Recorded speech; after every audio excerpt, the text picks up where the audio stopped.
নমস্কাৰ বন্ধুসকল, আপোনাৰ ঘৰৰ যদি চাৰিওফালে যদি গছ হয় তেতিয়াহ'লে আজিকালি আপোনাক বহুত সহজ পদ্ধতি ওলাই গ'ল।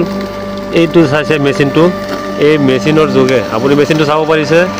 এই মেচিনৰ যোগে আপোনালোকে কম সময়ৰ ভিতৰত আপোনালোকৰ ঘৰৰ যিবিলাক চাৰিওফালে গছ হয় সৰু সুৰা, এই গছবিলাক আপোনালোকে কাটিব পাৰিব। একদম কম সময়তে আপোনাৰ চাব পাৰিছে, একদম ধুনীয়াকৈ চাফা হয়। এই একদম চাব পাৰিছে গছ চাফা হৈ আছে। সৰু সুৰা গছ এইবিলাক দাউদি কাটিব নোৱাৰি, আৰু মানুহ আজিকালি পোৱা বহুত সাংঘাতিক টান কথা হৈ গ'ল। গতিকে আপোনালোকে এই মেচিনৰ যোগে আপোনালোকে খুব কম সময়তে আপোনালোকে গছবিলাক কাটিব পাৰিব। বন্ধুসকল চাব পাৰিছে, এয়া চাওক কি ধুনীয়াকৈ কাটিছে। একদম সৰু পোৱালি এজন সৰু পোৱালিও এই মেচিন দি পেলাই মেচিনৰ যোগে আপোনাৰ এইবিলাক গাছ কাটিব পাৰে। এয়া চাওক খুব সৰু পোৱালি, তথাপি চাওক নিজৰ ঘৰৰ গাবিলাক কাটি আছে, একদম কোনো কষ্টই নাই।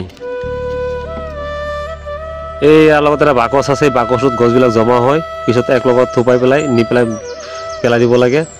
একদম খুব কম সময়তে গছ আমি চাফা কৰিব পাৰি, জংঘল চাফা কৰিব পাৰি। এই চাব পাৰিছে। ভাইটি কেনেকুৱা লাগিছে কাম কৰি? বহুত ভাল লাগিছে ভাইটিয়ে কৈছে। ভাইটিয়ে এইফালে চাইছে, এই চাওক গছবিলাক একদম টুকুৰা হৈ পেলাই জমা হৈছে। এয়া জমা কৰি থৈ দিছে, শুকালে একদম জুই লগাই দিব ন ভাইটি? এই চাওক আকৌ খালী কৰি টেংকিটো আকৌ খালী কৰিছে, টেংকিটো খালী কৰি আকৌ লগাইছে। এয়া চাব পাৰিছে, আকৌ ষ্টাৰ্ট দিব। এয়া মেচিন ষ্টাৰ্ট হৈ গ'ল, গছ কাটা আৰম্ভ। বহুত ধুনীয়া পদ্ধতি ওলাই গ'ল আজিকালি ৰাইজসকল, বহুত ধুনীয়া পদ্ধতি ওলাই গ'ল গছ কাটাৰ। এয়া চাওক খুব কম সময়তে যিকোনো মানুহে এইটো চলাব পাৰে মেচিনটো দি। গতিকে আজি ভিডিঅ'টো ইমানতেই। আপোনালোকে ভিডিঅ'টো চাব আৰু বেছি পাৰিলে শ্বেয়াৰ কৰিব, লাইক কমেণ্ট কৰিব।